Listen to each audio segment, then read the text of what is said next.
సాధ్యం కాని అమలుకు రోజుకొని దొంగ హామీలతో ప్రజలను మభ్యపెట్టి గద్దెనెక్కిన కాంగ్రెస్ ప్రభుత్వాన్ని ప్రజలు తీవ్రంగా వ్యతిరేకిస్తున్నారని పెద్దపల్లి జిల్లా బీఆర్ఎస్ అధ్యక్షులు రామగుండం మాజీ శాసనసభ్యులు కోరకంటి చందర్ అన్నారు.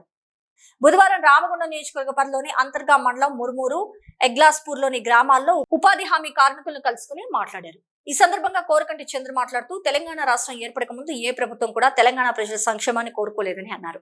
ప్రజలు నిరాశ నిస్పృహలతో ఎటువంటి సంక్షేమం లేక వారి జీవితాల్లో చీకటి అలముకుందని ఆయన ఆవేదన వ్యక్తం చేశారు. మాజీ ముఖ్యమంత్రి కేసీఆర్ 14 ఏళ్లు కొట్లాడి తెచ్చుకున్న తెలంగాణలో దేశంలోని ఏ రాష్ట్రంలోనూ అమలు చేయని సంక్షేమ పథకాలను అమలు చేయడం జరిగిందని ఆయన పేర్కొన్నారు. రాష్ట్రంలో రైతాంగం సంక్షేమం కోసం రైతు బంధు, రైతు బీమా లాంటి పలు పథకాలు ప్రవేశపెట్టడం జరిగిందని అన్నారు. వృద్ధులకు, వికలాంగులకు 4000 పెన్షన్, వితంతువులకు 2000 పెన్షన్, నిరుపేద ఆడపడుచుల పెళ్లిళ్లకు 1,01,116, మరి దళితుల సంక్షేమం కోసం దళిత బంధు తదితర పథకాలను ప్రవేశపెట్టి అన్ని వర్గాల సంక్షేమం కోసం కేసీఆర్ కృషి చేశారని గుర్తు చేశారు.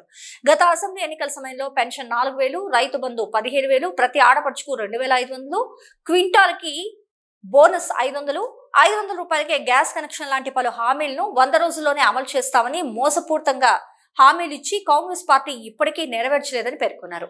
దొంగ మాటలతో, దొంగ హామీలతో అమాయక ప్రజలను మభ్యపెట్టిన కాంగ్రెస్ పార్టీ గద్దెనెక్కిన విషయాన్ని గుర్తు చేసుకున్నారు. ఉపాధి హామీ కార్మికుల సంక్షేమం కోసం కొప్పుల ఈశ్వర్ కృషి చేస్తారని ఆయన హామీ ఇచ్చారు. ఇటీవల కాలంలో రైతాంగం పంట నష్టపోయినప్పుడు రైతుకు ఎకరాకు 25,000 నష్టపరిహారం చెల్లించాలని బీఆర్ఎస్ పెద్దపల్లి ఎంపీ అభ్యర్థి కొప్పుల ఈశ్వర్ 36 గంటలు దీక్ష చేశారని తెలిపారు. కేసీఆర్ బస్సు యాత్రకు వచ్చిన విశేష స్పందనతో కాంగ్రెస్ ప్రభుత్వం 20 లక్షల ఎకరాలకు గాను 15,000 ఎకరాలకు ఎకరాకు 10,000 మాత్రమే ఇవ్వడం జరిగిందన్నారు. రాష్ట్రంలో ప్రజా సంక్షేమాన్ని కోరుకునే ఏకైక పార్టీ బీఆర్ఎస్ పార్టీని తెలిపారు. కాంగ్రెస్ ఇచ్చిన హామీలు అమలు చేసేంత వరకు ప్రజల పక్షాన పోరాటాలు, ఉద్యమాలు చేస్తామని అన్నారు. మాజీ ముఖ్యమంత్రి కేసీఆర్ ఆశీర్వాదం మేరకు పెద్దపల్లి ఎంపీ అభ్యర్థిగా కొప్పుల ఈశ్వర్ బరిలో ఉన్నారని, రాబోయే పార్లమెంట్ ఎన్నికల్లో కారు గుర్తుకు ఓటు వేసి అత్యధిక మెజార్టీతో గెలిపించాలని ఆయన కోరారు. కొప్పుల ఈశ్వర్ గెలిచినప్పుడే ప్రజా సమస్యల్ని పార్లమెంట్ లో ప్రశ్నించే అవకాశం ఉంటుందన్నారు. ఇప్పుడైనా కాంగ్రెస్ పార్టీ మాటలు నమ్మి మోసపోకుండా కారు గుర్తుకు ఓటు వేసి దొంగ హామీల కాంగ్రెస్ కు తగిన గుణపాఠం చెప్పాలని కోరారు. వాళ్ళకు కనీసమైనటువంటి జీతం వచ్చేటువంటి ఒక కాడికి ఒకరు పనికి పోతే నెలకు సుమారు 15,000, 20,000 జీతం వచ్చేటువంటి విధానం చేస్తారు. ఒక్కొక్క రోజు 70,000, 80,000, 70 రూపాయలు, 80 రూపాయలు, 150, 200, 300 ఇట్లా పడుతూ ఉన్నాయి. ఇది కాకుండా వాళ్ళు రిటైర్ అయిన తర్వాత కూడా, అంటే వాళ్ళు కాలు రేఖలు సరిగ్గా పనిచేయకుండా పనికి పోలేనటువంటి పరిస్థితిలో ఉన్న వాళ్ళకు కూడా పెన్షన్ విధానాన్ని అమలు చేయాలి. వాళ్ళకు ఒక భద్రతను కల్పించాలి.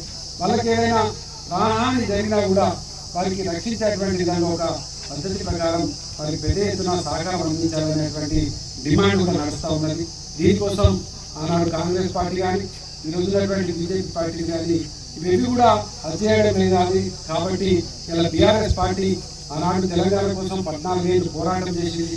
ఈరోజు ప్రజల కోసం, ప్రజా సమస్యల కోసం పోరాటాలను ఎత్తి గలం విప్పి కేసీఆర్ గారు బస్సు యాత్ర కూడా మొదలుపెట్టారు. మీరందరూ కూడా చూస్తూ ఉన్నారు. ఈ సందర్భంలో ఒక ప్రశ్నించేటువంటి గొంతులను ఈ యొక్క ఎన్నికలలో గెలిపించాలని ప్రత్యేకంగా మీకు చెప్పడం కోసమే ప్రత్యేకంగా రావడం జరిగింది. ఈరోజు మన జరిగినటువంటి అసెంబ్లీ ఎన్నికలలో మనం ప్రత్యక్షంగా చూసాం. ఎరువులు సరిగ్గా అందించేటువంటి చాతగాని ప్రభుత్వాలు పరిపాలన చేసినాయి. ఇదే కాంగ్రెస్ పార్టీకి సంబంధించినటువంటి నాయకత్వం ఆ రోజు ఉన్న రోజు ఎరువుల కోసం ఎంఆర్ఓ ఆఫీసుల చుట్టూ, పోలీసుల చుట్టూ, పోలీస్ స్టేషన్ల దగ్గర పోయి లైన్లు కట్టి తెచ్చుకునే పరిస్థితి ఒక నాడుండే. కరెంటు లేక రాత్రి పూట పొలాలలో పడుకొని ఎప్పుడు కరెంట్ వస్తుందో ఎదురు చూసేటువంటి పరిస్థితి ఉండే. ఉచితమైనటువంటి 24 గంటల నాణ్యమైనటువంటి కరెంటుని ఇచ్చి, ఎరువులను సరైన సమయంలో అందించి, ప్రతి ఒక్కరికి కూడా ఇంతకుముందు పరిపాలించినటువంటి, భారతదేశాన్ని పరిపాలించినటువంటి కాంగ్రెస్ పార్టీ కానీ ఎవరు కూడా రైతుకు పెట్టుబడి సహాయాన్ని అందించాలనేటువంటి ఆలోచన కూడా లేనటువంటి సందర్భంలో మన ముఖ్యమంత్రిగా కేసీఆర్ గారు 10,000 రూపాయలు సహాయాన్ని అందించినటువంటి పరిస్థితిని కూడా మనం కళ్ళారా చూసాం. గొప్పగా ఈ 10 ఏళ్ల కాలంలో ఈ బంగారు తెలంగాణ నిర్మాణం చేయడం కోసం ఇక్కడ ఒక గొప్పగా కాళేశ్వరం ప్రాజెక్టు కట్టి ప్రతి ఎకరానికి నీళ్ళు అందించేటువంటి కార్యాచరణలతో ముందు పోతున్నటువంటి క్రమంలో ఇదంతా గొప్పగా నడుస్తుంటే ఈ కేసీఆర్ గారిని ఈ యొక్క పరిపాలనను ఎలా ఇబ్బంది పెట్టేటువంటి రీతిలో మాట్లాడమే కాకుండా వాళ్ళు లేనిపోనని హామీలను ఇచ్చి ప్రజలందరినీ కూడా ఆశలో పెట్టి ప్రజలందరినీ కూడా మోసం చేసి ఇలా అధికారంలోకి వచ్చింది ఇలా కాంగ్రెస్ పార్టీ.